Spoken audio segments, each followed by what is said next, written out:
গতকাল মাইলস্টোনের ওই বিমান দুর্ঘটনার পর থেকে একটা মোমেন্টও মনে হয় না যে শান্তিতে কাটাতে পেরেছি। পুরোটা রাত ঘুমাতে পারি নাই, চোখের পাতা বন্ধ করলেই শুধু মনে হয়েছে যে বাচ্চাগুলোর চিৎকার শুনতে পাচ্ছি। তাহলে যাদের বাচ্চাগুলো মারা গেছে বা এখনও হসপিটালে মৃত্যুর সঙ্গে পাঞ্জা লড়ছে, তাদের অবস্থাটা কি? এটা আসলে কোনোভাবে আমাদের পক্ষে ইমাজিন করা সম্ভব না। কিন্তু আমার মনের মধ্যে কিছু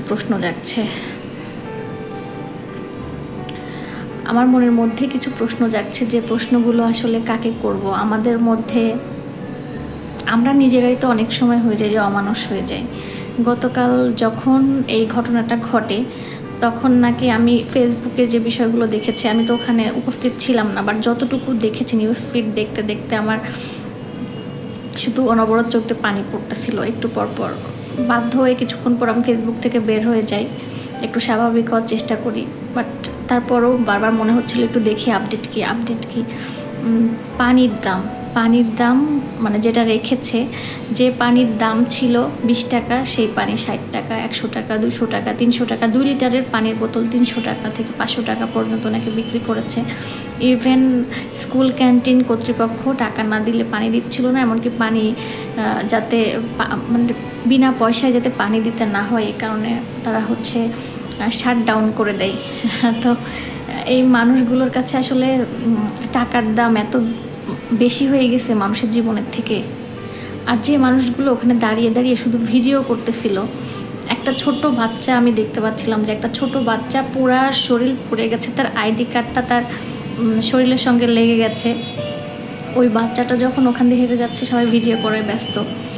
অনেকে বলতেছেন যে ওকে ধরা পসিবল ছিল না। ভাই, ধরা পসিবল ছিল না, কিন্তু কোনোভাবে কি একটু পানি এনে তাকে দেওয়া যেত না? তার শরীরে একটু পানি দিলেও তো তার একটু হলেও সে আরাম পাইতো। বাচ্চাটা মানে হেঁটে যাচ্ছিল, আমি মানে ওই ঘটনাটা যখনই আমার চোখের সামনে মানে দেখতেছিলাম, এত খারাপ লাগতেছিল। পরে আজকে শুনলাম যে বাচ্চাটা মারা গেছে। একদিক দিয়ে মনে হচ্ছে বাচ্চাটা মারা যে মানে ও বেঁচে গেছে।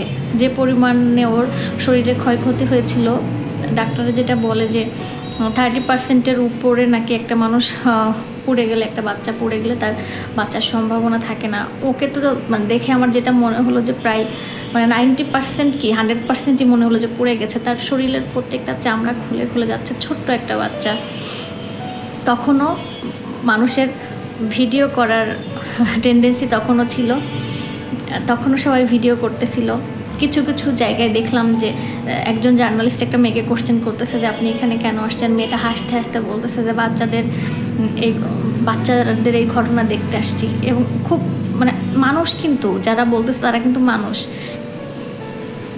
তো আমার মনের মধ্যে অনেকগুলো কোশ্চেন আছে, কাকে করতে হবে, কাকে করলে ভালো হবে জানি না। সেটা হচ্ছে বিমানের আমরা যে জানি যে বিমানের যে রাস্তাটা, ওই রাস্তাটার থেকে স্কুলের দূরত্বটা আসলে কত নটিক্যাল মাইল ছিল, আর কত নটিক্যাল মাইল হওয়া উচিত। পৃথিবীর অন্য কোনো দেশে কি বিমানবন্দরের এত কাছাকাছি কোনো স্কুল আছে কি না আমার জানা নাই। আমি যতটুকু জানি যে নাই। তো বাংলাদেশে এটা কিভাবে হলো, এটার পারমিশনটা কিভাবে দেওয়া হলো?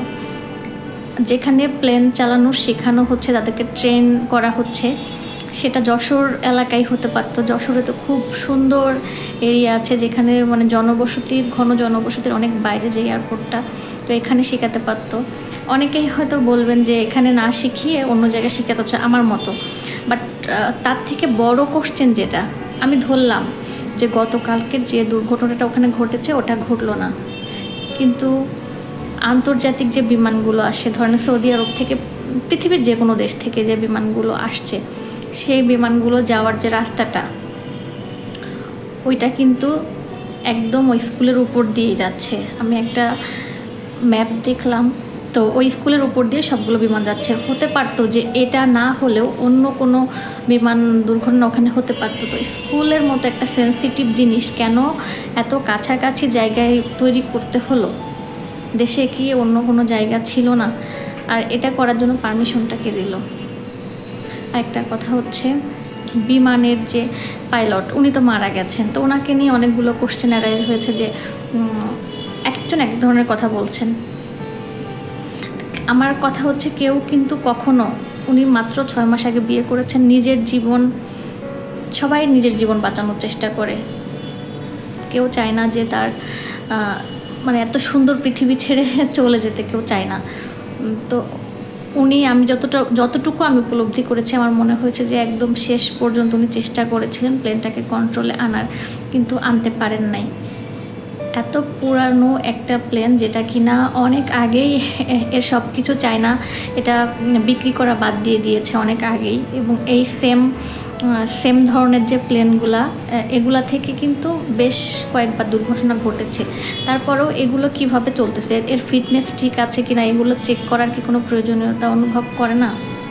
এর জন্য কি কোনো যথাযথ কর্তৃপক্ষ নাই? আর যে মানুষরূপী অমানুষগুলো, রিক্সা চালক বলেন বা সিএনজি চালক বা যাদের ব্যক্তিগত গাড়ি ছিল, যারা এই মানুষগুলোকে হেল্প করেন নাই, তাদের কি মনে হয়েছে যে মানে এই দুনিয়ার হিসাবটাই একদম শেষ, এরপর আর কোনো দুনিয়া নাই?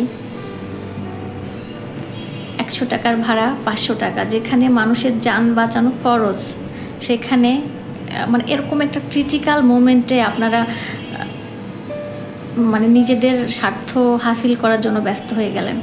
সাধারণত যেটা হয় দেখি যে বৃষ্টির সময় রিক্সা সিএনজিরা দাম বাড়িয়ে দেন, ঠিক আছে, মানা যায় যে ওকে ওনাদের দরকার। আমরা অনেক সময় কিন্তু 20 টাকা 50 টাকা 100 টাকা বাড়িয়ে দিই। দেখি যে আমি যখন দেখি যে মুরব্বী কেউ বা একটু ছোটো বয়সে কেউ, তখন আমার অনেক খারাপ লাগে, এবং তার সাথে আমি গল্প করতে করতে রিক্সায় চড়ি বা সিএনজিতে যাই, তার গল্পটা, তার সাথে কথা বলে আমার কাছে মনে হয় যে না, আমার কাছে যদি থাকে আমি সবসময় বাড়িয়ে দেওয়ার চেষ্টা করি। কিন্তু আপনারা এটা কি করলেন? যারা এই কাজগুলো করেছেন, একবার নিজের বিবেকের কাছে প্রশ্ন করে দেখবেন তো, ওইখানে যদি আপনার ছেলে মেয়ে বা আপনার পরিবারের কেউ থাকতো, তখন কি আপনি ভাড়ার কথা চিন্তা করতেন? এতগুলো অমানুষের ভিড়েও কিন্তু কিছু মানুষ ছিল যার জন্য অনেক স্টুডেন্ট বেঁচে গিয়েছে, যেমন মিস মেহেরিন চৌধুরী। উনি চাইলে নিজে বাঁচতে পারতেন, কিন্তু উনি নিজের জীবনের ঝুঁকি নিয়ে কম করে হলেও 20 জন বাচ্চাকে উনি বাঁচিয়েছেন, এবং উনি বলেছেন যে আমি আছি, তোমরা যাও। উনি বাচ্চাদেরকে যে সাহসটা দিয়েছেন, ওদেরকে বেরিয়ে যাওয়ার যে সুযোগটা দিয়েছেন, অতুলনীয়। এরকম আরও কয়েকজন শিক্ষক দেখলাম, একজন শিক্ষক দেখলাম উনি গণিতের শিক্ষক, উনি নিজে বেশ কিছুটা দেখলাম যে আহত, ঝলসে গেছে হাত প্লাস মুখ। তো উনিও কিন্তু মানে মানবতার পরিচয় দিয়েছেন। এদিকে আরেকজন শিক্ষককে দেখলাম, আমি জানি না উনি প্রধান শিক্ষক কিনা, উনি বলতেছেন, ওনার কথাটা শুনে আমার এমন লাগতেছিল, বললো যে তেমন কোনো কিছু হয় নাই, সবাই অলরেডি বেরিয়ে গিয়েছিল, মাত্র কয়েকজন ছিল। আপনার কাছে হয়তো মাত্র কয়েকজন মনে হতে পারে, উনি বলতেছিলেন যে 18 জন। এরকম 18 জন কেন, যদি একটা বাচ্চাও মারা যায়, সেই বাচ্চার যে মা, তার অবস্থাটা আপনার যদি নিজের সন্তান থাকে, একবার চিন্তা করে দেখবেন তো, ওই মা বাবার তো জীবন শেষ। আমি কয়েকটা বাচ্চার মুখ, জাস্ট তাদের মানে কি বলবো, একটা বাচ্চাকে দেখলাম যে তার বাবা দেশের বাইরে থেকে আসবে, তারপর হচ্ছে তার দাফন করবে, এই কারণে তাকে চা পাতা আর বরফ দিয়ে রেখেছে। ছোট ছোট একটা বাবাকে দেখলাম এত কান্না করতেছে, উনি বলছেন আমার বাচ্চাটা পরের মতো ছিল। তা প্রত্যেকটা বাবা মার কাছে তার সন্তান পৃথিবীর সব কিছুর থেকে অনেক বেশি অমূল্য, কিন্তু উনি একজন শিক্ষক হয়ে ওনার কাছে মনে হচ্ছে মাত্র কয়েকজন মারা গেছে, বা সংখ্যাটা খুবই সামান্য। আপনারা ঘরে বসে খিচুড়ি খান আর ফেসবুক স্ক্রল করে দেখেন। আমি জানি না উনি কেন এটা করেছেন, কোনো উপরের কোনো কর্তৃপক্ষের চাপে কিনা, বা কেন এই ধরনের কথা বলছেন। যারা প্রকৃত স্টুডেন্ট বা তাদের গার্জিয়ান, তাদের যে ভিডিওগুলো আমরা দেখতে পাচ্ছি, তাতে মনে হচ্ছে যে না, লাশের সংখ্যা অনেক, লাশ বলতেছে এখন আমি তাদেরকে। আসলে এটা কী বলবো, এটা জান্নাতের ফুল, এক একজন জান্নাতের ফুল। তো এই ছোট্ট ছোট্ট নিষ্পাপ বাচ্চাগুলোকে নিয়ে প্লিজ বলতেছি, আপনারা কোনো ব্যবসা করবেন না।